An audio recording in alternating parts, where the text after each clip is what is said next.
Hello folks, I'm LA Little and this is your daily NeoTA wrap. We take a look at these markets and we do it from a neoclassical perspective each time. We ask ourselves what happened today and what does it tell us about the coming ones. I do this show 4 times a week, every Monday through Thursday. And I have been doing it live at 9 o'clock Eastern time. But that's going to change, and I'll talk about that in a second.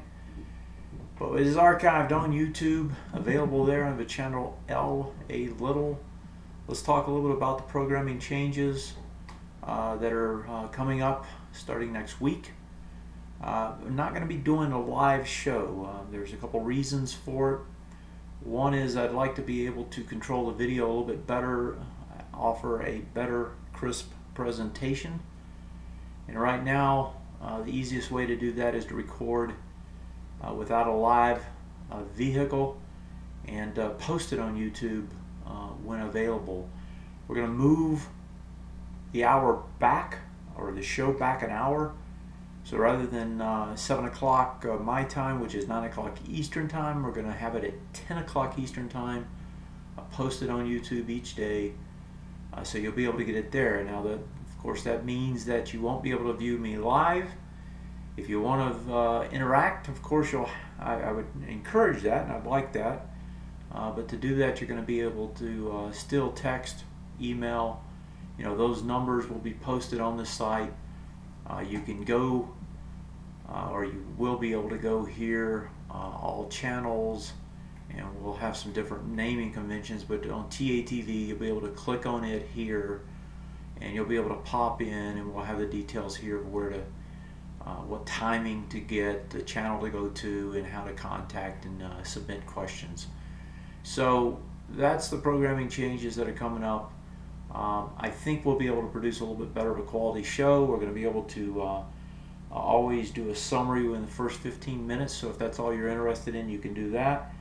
And then the latter half of the show, I'll spend time on a little bit of something that I've either researched or answering questions that you have. So with that in mind, let's get started. What happened today? You remember last night it looked like these markets were ready to try and continue on down, and not to be, not in this bull of bulls, right? NDX pops around, it's all about Apple still. It was up almost 1%, 0.75%, 33 points, 40.94. The composite itself was 0.75% higher, 34 points, 45.86. Industrials tacked on 1/3%, 54 points. The S&P about 1/3 as well. So a big discrepancy between those, and the Russell a little over 0.5%. So once again, these boards look almost the same. You see green at the top, red at the bottom. What's the red? Well, it's all the commodities. Almost every one of them gets hit. And the dollar, of course, being the exception, continues to go up. If you think about what's been happening, you know, we've had a dollar soaring. That's going to have an impact, and we can talk about that in a bit. In particular, corporate earnings that are coming up in about a month, especially for the large cap weighted stocks. The other piece of it is anytime this market tries to sell down, there always seems to be a lack of sellers, and even though we don't have an abundance of buyers, we have enough to push it back up. So if we pop over to the S&P, you can see here that remember last night we were traded down underneath the range, and so last night the range we were looking at was here, and we were coming back into the swing point high. Well, it comes back into the swing point high, and I actually had a question emailed, so I'll just kind of tackle it here while I'm at it. Was it a retest region? Well, yes, it was the second occurrence, or actually the third occurrence of that. We had an immediate one here. Well, actually, I'll take that back. It was basically the fourth, right? Because you came back immediately, you came back again here, you came back one more time here, and then that was the full retest underneath back over.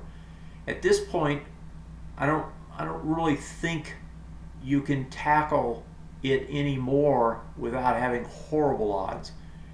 4 times back is about as much as you can expect one of these to hold. So if it does come back again, I do think it will break the next time. But for now, it goes under, it goes back over, has slightly higher volume. The bar it was testing again into was this swing point high, volume there 32. You come into it with 30 or 29, you don't have the volume. So you come into it, you don't have enough volume, you flip around.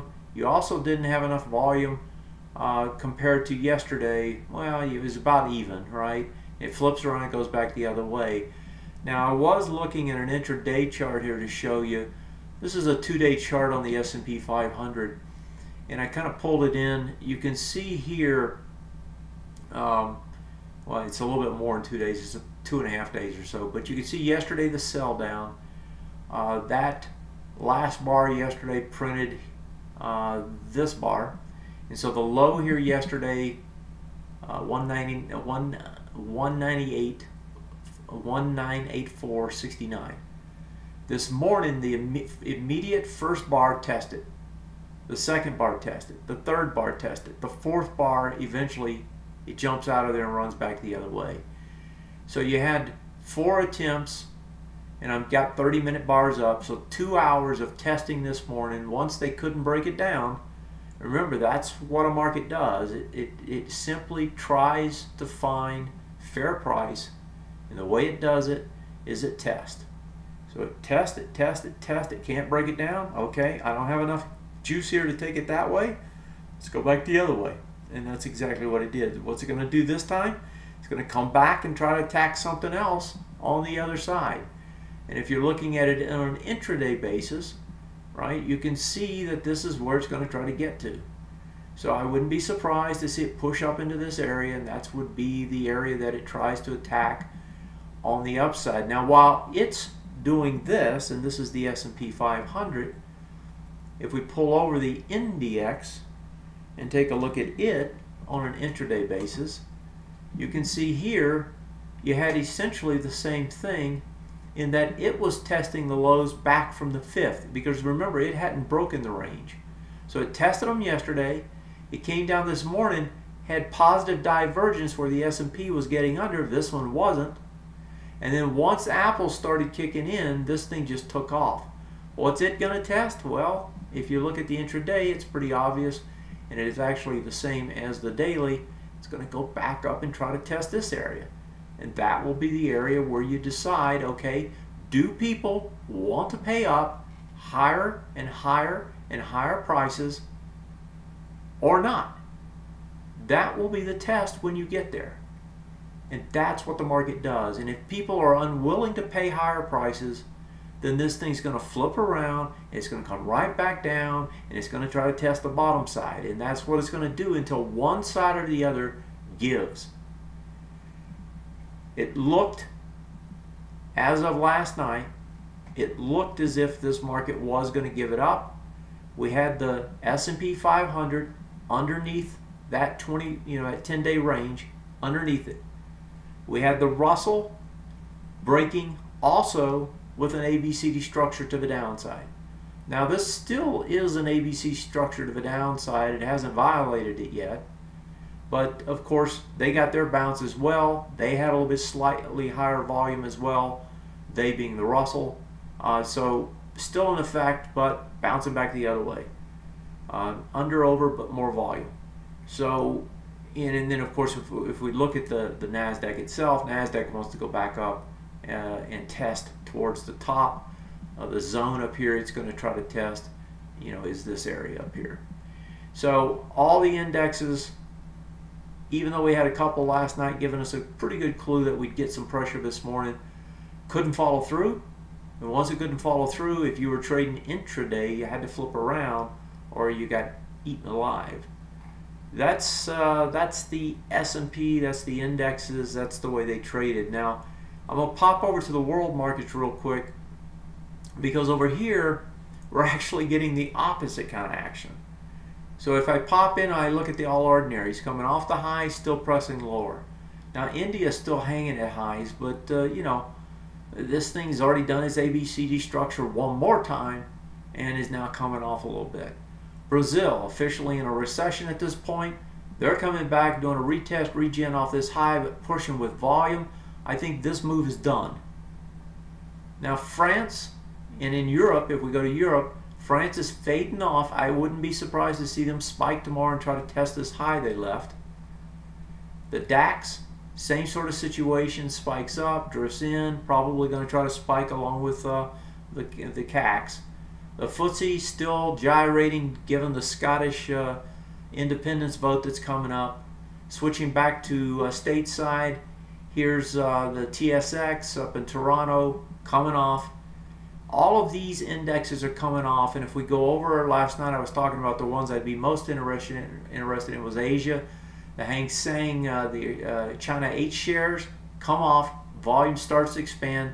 This one is going to, is going to do a full retest regen, it looks like, and doesn't have the volume, so I wouldn't be surprised to see this one try to flip around and bounce again. And then if I go over to the Hong Kong itself, Hong Kong actually got underneath this bar. It's already failed to retest and regenerate. So Hong Kong has moved itself into a range trade at this point. And so you can see what used to be nothing but bullish overseas is starting to look a little bit different. If we move on down the list of the last couple, the Taipei, Taiwan index, also range trading up here. And of course the Nikkei is back up at the highs trying to break out again. And that is totally a function of the continued pressure on the yen and on not just the yen, but also on the talk coming out of Uncle Abe over in the Japanese central bank. I want to pop over one more time. Now the indexes at this point, they're not telling me anything. They're just range trading. And I'm talking about our domestic ones. Overseas, we're starting to see a little bit different of a picture, so that's changing. They were the strongest last week. Now they're starting to change a bit. If I look on another front here, that's the dollar. And we were talking about the dollar earlier. This dollar made just one heck of a run up. Just screams higher. I'll pull it on the weekly here. You can see it screaming higher on the weekly. This one finally looks like it's going to take a little bit of a break. But what has happened as a result of this run is almost every currency you look at has been decimated. Here's the FXY. The Swiss are now talking about going to negative interest rates to battle this. The euro, we already know it's hanging at the lows now. Just blew out last week on Draghi. The Canadian currency actually is getting a bounce, but left volume at the bottom. The British currency on the Scottish vote got a big spike today on news that maybe they're not going to vote for independence, but this has been decimated as well. And at the time I didn't realize it, but I suspect it was getting decimated on the Scottish situation. Australia just continues to probe lower and lower. It's all across every currency. When you get these fast currency moves, I mean, look at the size of these moves. I mean, go back to the euro, for example. I mean, that's 5% less than a month, probably almost 6%. If you go 2 months, you're almost 8% loss. Fast currency moves like this have repercussions. And the repercussions in this particular move are probably going to be felt, like I said earlier, on the big cap stocks when they report earnings, because I guarantee you they didn't take into effect this kind of a move in terms of their spread trading that they do on the currencies. And so their bottom lines are going to take a hit.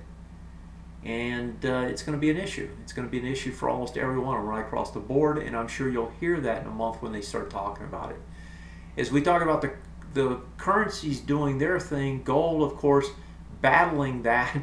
It doesn't want to give it up, but man, it keeps getting pressed lower. And then the other piece of this, and the reason I'm showing all of this is because we have a lot of cross currents. Here's the TLT coming off.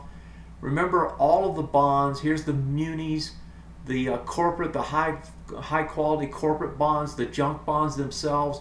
Every one of these have been getting pushed and pushed and pushed lower. Folks, this market doesn't know what it wants to do.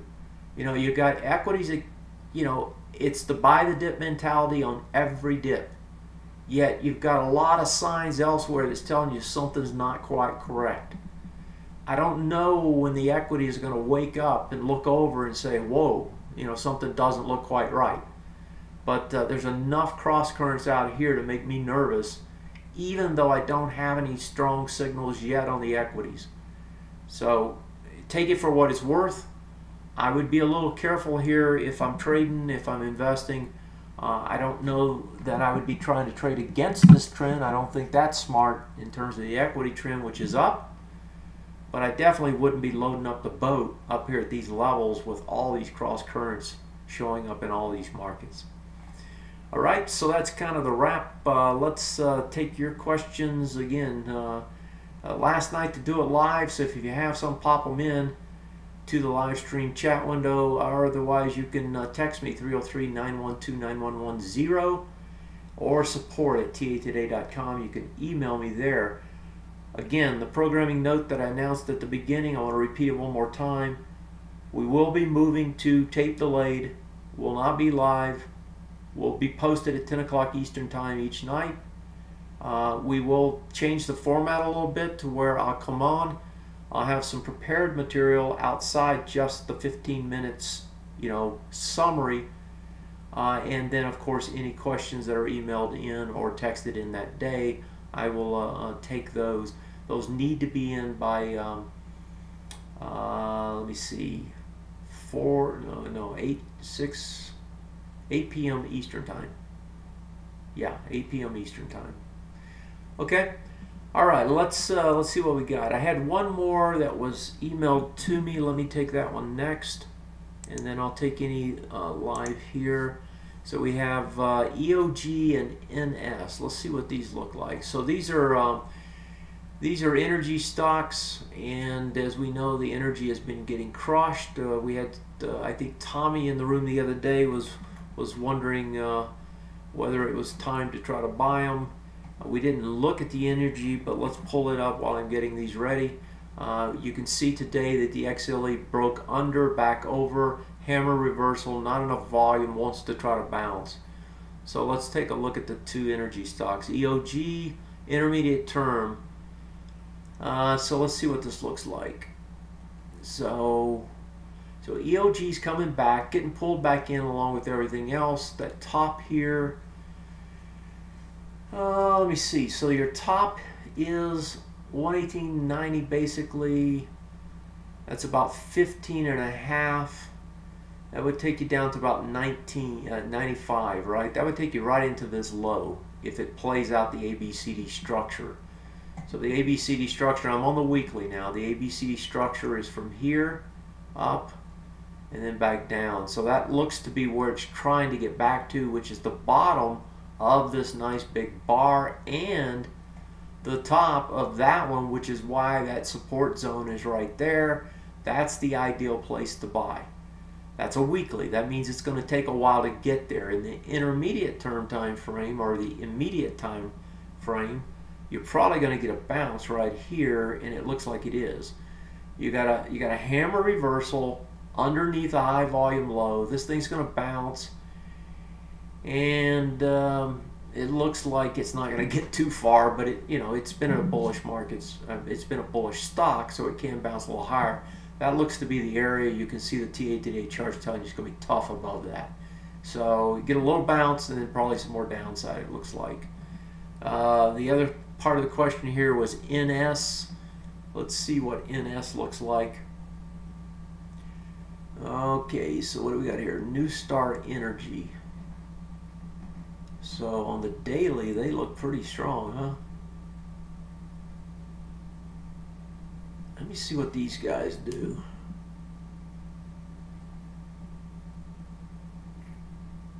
NS. Oil and gas pipelines. Okay, so that's why. Big earnings growth. Okay, so coming back into... Yeah, this is going to be hard to get over. and you got resistance right above. That was your breakdown bar. So, you know, this area right here, I would not buy it here, right? Because this area here is the key area. It's got to break over, and it hasn't yet. If you're going to buy it, you got to make it break over this bar. And that's the breakdown bar. That top was 67.67. Let's look at it on the daily. Let me see what that looks like. I mean, on the weekly. And the weekly actually has volume at the top. So this probably will get over that and test that top. 68.33. I just would have a very hard time buying it here. You know, a trade like this, if you're going to buy it, you just got to believe it's going to go up longer term, and you just take a starter position, probably on a get over that breakdown bar, and then you see if it can get over the high, or you let it get over it and then retrace. Either way, but this is a tough spot to buy it, right? You got no volume as you're coming back up. Okay, so let me see, what was the other one here? So the other one was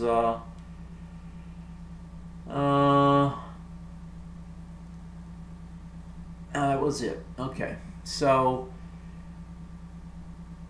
tomorrow's Thursday, then Friday. Let me take a look with you at the calendar.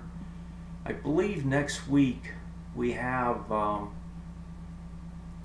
think we've got, at least next week I believe, we have the Fed meetings. Let's pop out here and see. Yeah, FOMC meeting. So next meeting is, so the next Fed meeting is Wednesday, September 17th, so a week out. And there's going to be a little industrial production numbers in front of it. And it looks like Yellen's going to be yapping afterwards. So that's going to be the big thing next week, right? And they're going to, you know, they're going to end their bond purchases. And then Yellen's going to probably, you know, I don't know what she's going to say, because it seems like nobody is ever going to raise interest rates again. So I assume that she's going to talk interest rates out again and say, okay, it's going to be, you know, sometime out in the future. But that will be the big event next week, and that will be the driver. You'd really have a dearth of news this week. I kind of thought this week would be sideways, although yesterday it really looked like we were going to pick up some, downside action, but they were unable to break it out, and that tells me we're probably going to stay in this range again. And given this calendar, we may stay in this range right up until the Fed meeting and be hanging at the highs, waiting on, you know, Yellen to tell us that they're not going to raise interest rates anytime soon, in which case the market's probably going to try to break out, right? And because think about the way the calendar is going to look once you get there, or at least the charts are going to look once you get there. Let me pop up the other chart again in just a second. Let me grab the indexes. Oh, come on, come on, come on. Here we go. So the S&P, you know, you've got this range taking place. If they can hang up here, you know, let's say you go 4 more days up here, you know, and you're hanging right at the top, you know, what is that going to look like? Well, that's going to be a consolidation after, you know, a significant rise, a nice consolidation where you correct in terms of time, not price. And then you can imagine what that's going to look like on a weekly, right? Another ABCD structure on the upside, if in fact it can break out. And so that weekly chart, and we can look at it right quick. Let me pop over here. That weekly chart, you've already got an ABCD going, but you would actually, assuming they don't get over the highs this week, you'd actually be able to set up another unbelievable, but another one, right? Another potential, because you got a lower low this week. You set up another potential ABCD structure to take this even higher. As amazing as it is, you know, unless something happens different, that's the way it's going to look come next week. All right. Okay, folks, I do thank you for joining me. Again, programming change as of next Sunday night. So programs will be out at 10 on live stream, on YouTube, Of course, you'll be able to get to them real easy. We'll have this rearranged for you. All you got to do is come in at TATV and click it, and that'll pop you over there and let you do what you need to do. All right. Thanks a lot, folks.